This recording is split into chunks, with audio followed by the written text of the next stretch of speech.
సింహం వారికి కనుక చూసుకున్నట్లయితే ప్రస్తుతం మీకు లగ్నంలో కేతు ఉంటూ డబుల్ ట్రాన్సిట్ అంటే గురువు శని ఇద్దరు కూడా పంచమ భావాన్ని వీక్షిస్తున్నాడు. గురువు మీకు లాభస్థానంలో ఉంటూ సింగిల్గా గురువు చూడడం వేరు, శుక్రుడితో కలిసి చూడడం వేరు, మరింత బలం అనమాట దానికి.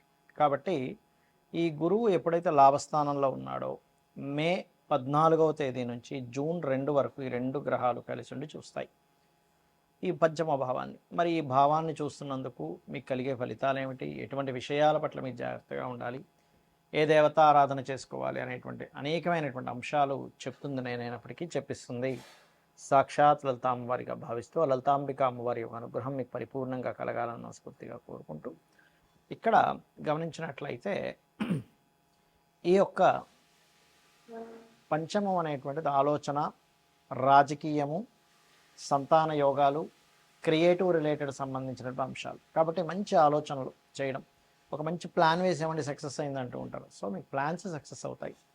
ఎప్పటి నుంచో సంతానం లేదు, మీ జన్మజాతకంలో పంచమ స్థానం పాడైంది, అసలు కలగదని చెప్పేశారు, కానీ ఏంటి మిరాకిల్స్ జరిగిందంటూ ఉంటారు. అలా మిరాకిల్స్ సంతానం విషయంలో ఇచ్చేటువంటిది. కేవలం సంతానం ఇవ్వడమే కాకుండా సంతానం విషయంలో కొన్ని అభివృద్ధికరమైనటువంటివి జరుగుతాయి కూడా చెప్పాలంటే సింహం వారికి.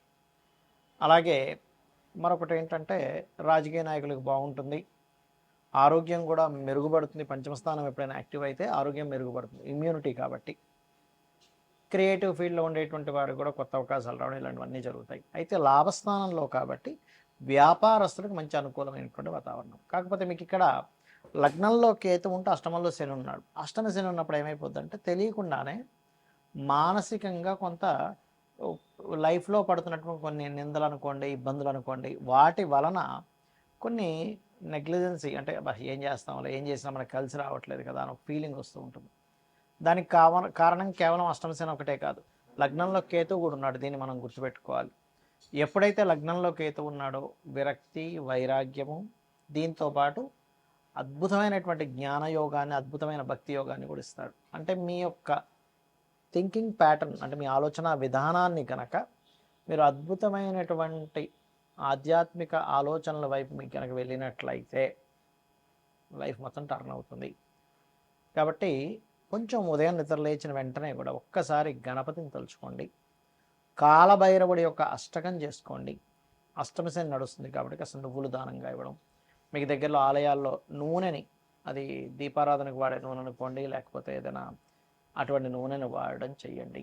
మరియు ఇక్కడ ఈ సప్తమ స్థానాన్ని కూడా వీక్షిస్తాడు చెప్పాలంటే. కాకపోతే సప్తమంలో రాహు ఉన్నందుకు విదేశీ సంబంధాలే మీకు బాగా కుదరడం.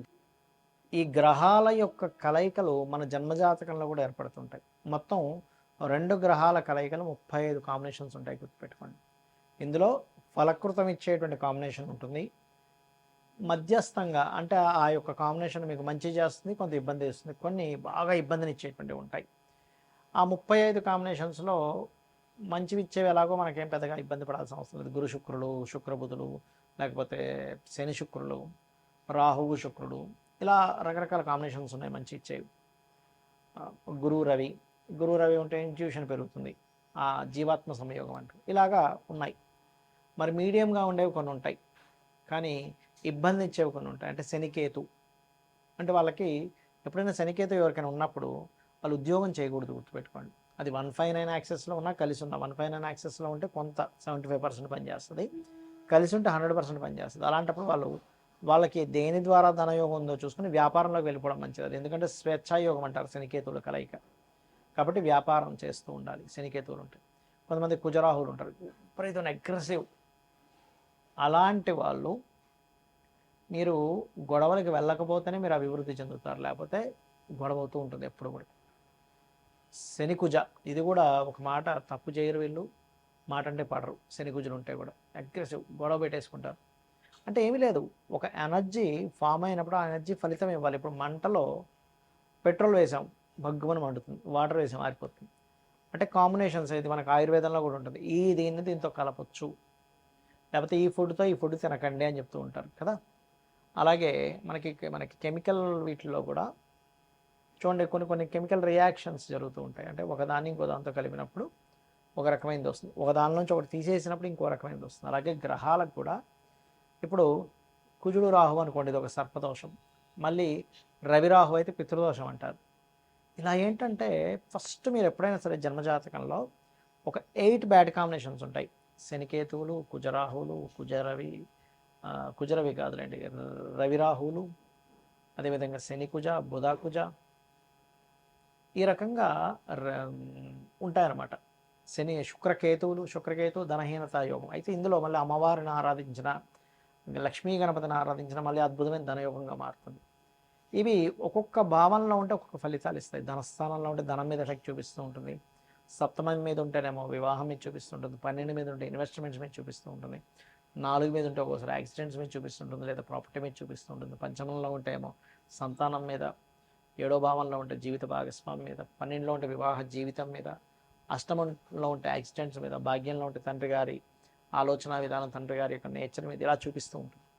అయితే ఇక్కడ ఈ కాంబినేషన్ ఉన్నంత మాత్రం చేత మనం భయపడ్డం కాదు, ఆ కాంబినేషన్ ఉన్నటువంటి మహాదశ వచ్చిందా లేదా, ఆ కాంబినేషన్ ఎంత బలంగా ఉంది. ఒక్కోసారి మన గ్రహాలు చూడడానికి రెండో ఒక రాశిలో ఉన్నట్టుంటాయి. ఇదేమో 1 డిగ్రీలో ఉంటుంది, ఏదో 29 డిగ్రీలో ఉంటుంది. అప్పుడు కలవదు అది, ఎందుకంటే చాలా ఎక్కువ డిగ్రీలు ఉంది కాబట్టి మీకు అది కనీసం 10 డిగ్రీల లోపల ఉండాలి. 10 డిగ్రీలు మినిమం ఉంటేనే దాని ప్రభావం ఎక్కువగా ఉంటుంది. లేదా ఒక్కొక్కసారి పక్కపక్క రాశుల్లో ఉన్నట్టు ఉంటాయి, కానీ ఇదొక రాశి అదొక రాశిలో నక్షత్ర సంబంధం ఉంటుంది. అంటే ఉదాహరణకి ధనిష్ట నక్షత్రం, మృగశిర నక్షత్రము, లేకపోతే ఈ కుజ నక్షత్రాలు 2 పాదాలు అందులో 2 పాదాలు ఇందులో ఉంటుంటాయి. లేదా గురు నక్షత్రాలు కూడా పునర్వసు, విశాఖ లేదా పూర్వభద్ర 3 పాదాలు ఒక దాంట్లో ఉంటే 4వ పాదం ఇంకో రాశిలో ఉంటుంది. ఆ రకంగా పాదాలు మారినప్పుడు రవి నక్షత్రాలు కూడా, ఇప్పుడు కృత్తిక ఉంది, కృత 1వ పాదం మేషంలో ఉంటే 2, 3, 4 పాదాలు వృషభంలో ఉంటుంది. అదేవిధంగా ఉత్తరాషాఢ కూడా ఉంటాయి. 1వ పాదం ఒక దాంట్లో ఉంటే సింహంలో ఉంటే 3 పాదాలు కన్యలో ఉంటాయి. ఉత్తరాషాఢ కూడా 1వ పాదం మకరంలో, ధనస్సులో ఉంటే మకరంలో మరో 3 పాదాలు ఉంటాయి. ఇలా పాద సంబంధం వచ్చిన 10 డిగ్రీల లోపల ఉన్న ఆ మహాదశలు నడుస్తున్నప్పుడు అది ఏ భావంలో ఉందో చూసుకొని దానికి సంబంధించిన మీరు పరిహారం కనుక చేసుకోగలిగితే, అంటే ఏ 2 గ్రహాలు కలిసాయో ఆ 2 గ్రహాలు ఏ పోర్ట్ఫోలియోని యాక్టివ్ చేస్తుందో తెలుసుకోవాలి. ఆ సమయం ఎప్పుడు వస్తుందో తెలుసుకోవాలి. అది మహాదశ, అంతర్దశాలు కొన్నిసార్లు ఎలా ఉంటుందంటే అసలు ఆ దశే రాదు కొన్నిసార్లు. అంటే ఉదాహరణకి ఏ శుక్రకేతువులు కలిసి ఉన్నారనుకోండి, అసలు ఈ అబ్బాయి పుట్టడం, అబ్బాయి కృత్తికలోనో రోహిణిలోనో పుట్టాడు, ఆయన కేతు మహాదశ రావాలంటే దాదాపుగా 110 సంవత్సరాలు పడుతుంది. ఎప్పుడు ఆ 110 సంవత్సరాలు అప్పుడు వస్తే ఏంటి, రాకపోతే ఏంటి. మనకి ఏ దశలైనా 70-80 సంవత్సరాల వరకే గుర్తుపెట్టుకోండి. 70-80 తర్వాత అన్నీ కూడా కర్మ సంబంధించినవి నడుస్తూ ఉంటాయి.